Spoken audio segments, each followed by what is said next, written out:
can we have a discussion about SUDEP? And during that discussion, can someone comment on a link or trouble using medical marijuana or any benefits with SUDEP? So I can start off here. So SUDEP basically, it's an unfortunate but a very rare outcome of epilepsy, and so it stands for sudden unexpected death in patients with epilepsy. It's an unexpected, unwitnessed, usually death that is not related to a prolonged seizure and not related to drowning or accident, and usually happens during sleep. About 80% time, these patients will die in their sleep, and the presumption is they probably had a seizure and then they stopped breathing after that. And after the seizure was over, they never started breathing again. That's the presumption of how SUDEP happens. Now, what causes SUDEP? It's a very complicated, issue. There's a lot of risk factors. The biggest risk for having SUDEP is if somebody has what's called a generalized tonic-clonic seizures or whole body shaking type seizures. And if those are happening at least 3 times every year or more, if somebody has seizures 3 times a year or more, their risk of having SUDEP is about 15-20 times higher than others who have less than 3 seizures a year. And we're talking of generalized motor seizures, whole body type of seizures. The other risk factor is if somebody is on 3 medications or more.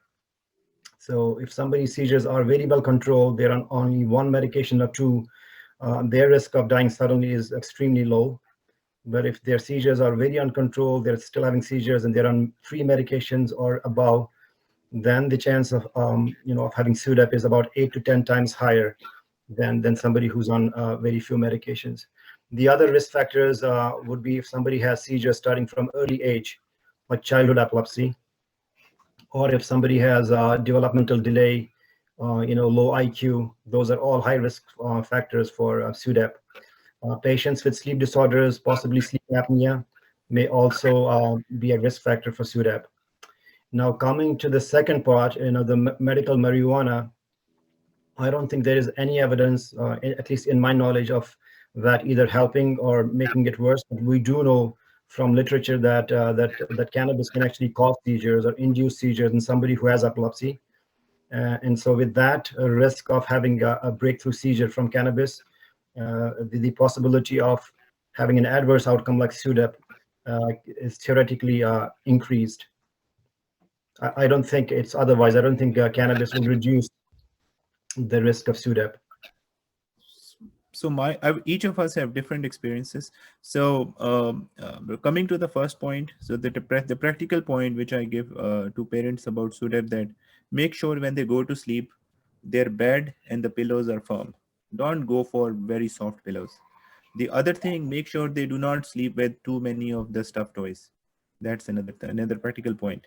So and now they're coming back to, so my experience was that, so during my residency, one of a very important, I will not say the name, so very important child in the New York State literally died from withdrawal of marijuana in front of, I saw that case. So the major issue in marijuana is the withdrawal. Do not stop any medicine suddenly. In that kind of situation, what happened at that time, CBD oil was not legal in the New York State, and people were using it just without letting anybody know. And eventually, when they ran out of them, there was no supply. So make sure if you're taking CBD oil or marijuana, so don't stop it immediately, because stopping it will be a bad thing. Like, don't stop cold turkey. That's what I want to say. I would say I agree with Dr. Sheikh as well as Dr. Mahfouz, but the SUDEP's a big area of research still. We're still trying to figure out what exactly causes it. I think the biggest risk factor is generalized tonic-clonic seizures, frequent uncontrolled generalized tonic-clonic seizures. The other risk factors mentioned, like taking a bunch of meds, cognitive disability, MRDD, all of those are also associated with increased seizures, which is, like a risk. So it's hard to say what exactly is a risk factor for SUDEP versus what is correlated with SUDEP, because it's something that patients with frequent seizures have regardless. Patients with frequent seizures will be on 4 or 5 meds, which may not be helping anyway. That's all I wanted to add. It's also interesting that are some epilepsy syndromes that are of particular concern. The best example, one that we can discuss with both parts of the question, is Dravet syndrome. Dravet syndrome is a genetic epilepsy syndrome, and the seizures are really hard to control. I have a couple of patients with Dravet syndrome that I follow regularly, one who's in his 20s, and he's having apneas already at night. And the risk for sudden death with Dravet syndrome is extremely high. So he has monitoring at night. He's lucky enough to have nursing supervision at night, and he's on an apnea monitor at night. So we're watching him very carefully.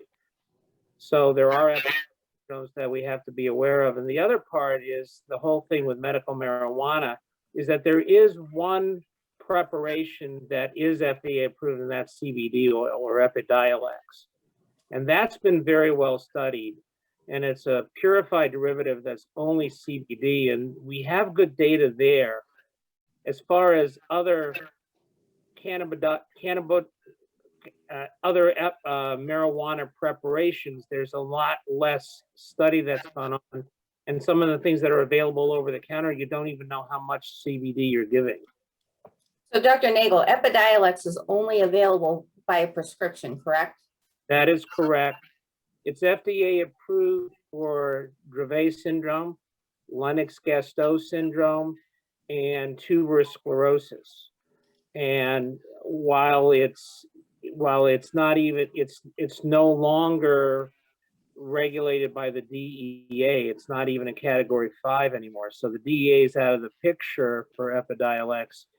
It's still regulated in a sense by the insurance companies, who will often not pay for it if it's not for one of the indications, or at least for an epileptic encephalopathy. It's very expensive, but so are the preparations over the counter. When you look at the amount that were of CBD that we're actually prescribing for patients, an adult can be getting 200 to 300 milligrams per dose fairly easily. And I have a question. Sorry. Sure. I have a question from Dr. Nagel. So other than the syndrome, which we know they are FDA approved for medical marijuana, but we often come into clinic with situation when a patient has other syndrome, and a patient also has autism, severe behavioral issues, and we want to prescribe marijuana, but we get a pushback from insurances. How do you deal those situations? Usually on peer review, I have found of late that if I freely admit that it may not technically be Dravet syndrome or Lennox-Gastaut or tuberous sclerosis, if I say that this is a patient with an epileptic encephalopathy, that will frequently get the approval. So I think when I look at this, there was a very good insight from Dr. Kodegal from Cleveland, that he thought it was very interesting when it first came out that you had Dravet syndrome, which is a very specific genetic diagnosis, with 90% of the cases being due to a very specific mutation in one gene, which is SCN1A, whereas with Lennox-Gastaut, there are multiple causes of Lennox-Gastaut syndrome. So if you switch the terminology to epileptic encephalopathy, that will often get people to go along with that, with the certification for it.